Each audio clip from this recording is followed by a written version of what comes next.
Welcome, Israel Briefers, to the Tuesday edition of the Israel Brief with me, Rolene Marks, where you guys join me every Monday to Thursday to take a look at those big stories making the headlines here in Israel. Some days they are big stories, some days the news just ticks over, but nevertheless, rain, shine, busy news day or not, you guys keep me company. As always, the Israel Brief is brought to you in partnership with these guys, Lay of the Land. And a reminder to you that if you have a question you would like answered, please be in touch with me either via our social media or through our website. To think about that for a second. Also a reminder that if you have any nominations for Mentions and Morons of the Week, I bring those to you every Thursday. Please send them to me before the end of the day tomorrow so I don't miss out on your choices. So guys, it is day 788 since the 7th of October. And a reminder, we have two hostages, Ran Gvili and Sudisak Rintalak, a Thai national whose remains are still being held captive in Gaza. We want them back home now. Now, on the subject of that, it brings us to our first story. Israel is preparing to receive the remains of a deceased hostage shortly. The remains, of course, will be given to the Red Cross, who will then transfer them to the IDF, where a military ceremony will happen, and then in turn to Abu Kabir, the National Forensic Testing Institute. Now, Hamas a short while ago said that they will be handing over the remains of one deceased hostage to Reuters. Yesterday, I brought you that story that we were preparing, and then all of a sudden, that was cancelled. So we are really hoping that we will receive one of our brothers home today. Meanwhile, speaking in his first public interview since his release from captivity, Alon Ohel becomes the third male former captive to speak about enduring sexual assault during his time in captivity. Speaking to Channel 12, Ohel described how he was stripped naked and his captor insisted on soaping him down. He says, thank goodness it didn't go any further than that, but his captor insisted on touching him and on soaping him down.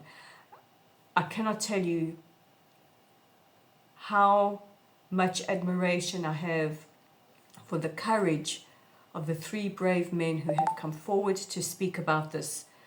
Ram Braslovsky, Guy Gilboa Dalal, and Alon Ohel. It takes tremendous courage to speak about this kind of violation, and these three men who went through the unendurable are speaking out bravely.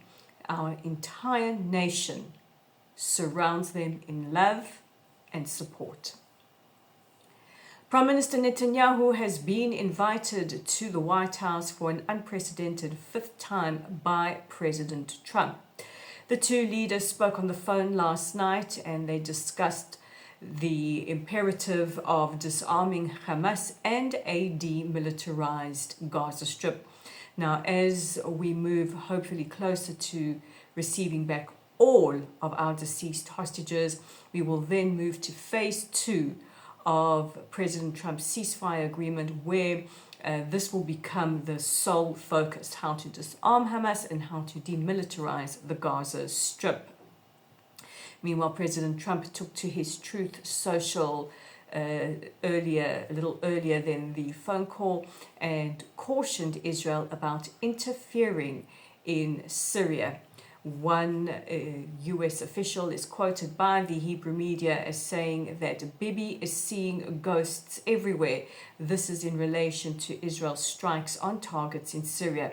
However, our IDF soldiers came under ambush several days ago and several soldiers were injured, including a soldier who was shot the bullet very close to his heart, and thank goodness our incredible surgeons have managed to save his life. Meanwhile, a short while ago, Prime Minister Netanyahu said that Israel can absolutely reach an agreement with Syria. However, we will continue to stand by our principles. 2 Israeli soldiers were wounded earlier today in a terror attack very close to the settlement of Ateret in Judea and Samaria. The soldiers approached the assailant, who then took out a knife and proceeded to stab them. The footage of this has been caught on video. The assailant was neutralized. Now, this follows another attack earlier this morning where a Palestinian terrorist tried to run over a female soldier. He rammed her with a car. Thank goodness she wasn't killed. She was wounded, and that terrorist was neutralized as well. And finally, I tell you, this is Israel giving to the world, people, and especially to those of us who like a good anti-aging face cream. And even if you do Botox, I don't do it, but if you do it, hey, no judgment. Has Israel figured out the secret to longevity and anti-aging? Well, Israeli researchers believe that they have. They believe that they have isolated what they call the holy grail of cells. These are believed to be called T helpers. Now, I'm going to sound very scientific here. I barely passed science at school. And this may lead to the secret of longevity and anti-aging.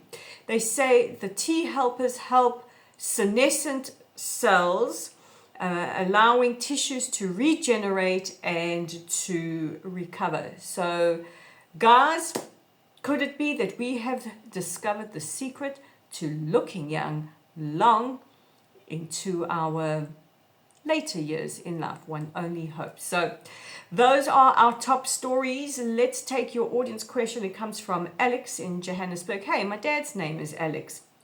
And I love this question. Alex, who may be male or female, says, you have met a lot of people in your career. Who made the best impression? Well, that's easy. I have been blessed to meet a lot of phenomenal people during my career as a journalist, to interview them. But I tell you that the person who made the best impression was the late former Supreme Court Justice Gabriel Bach. Now, he served as the second chair during the Eichmann trial. He served as the second to Israel's Attorney General, and I had the privilege, along with my 2 partners from Lay of the Land, of meeting him, interviewing him several years ago. And he was well into his 90s.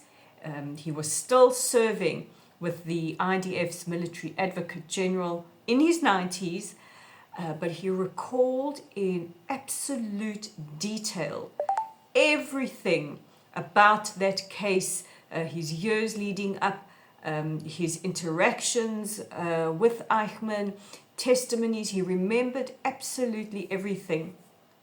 And after we had finished interviewing him, he was just so filled with joy in his modest home in Jerusalem to show us around, to show us his library of books.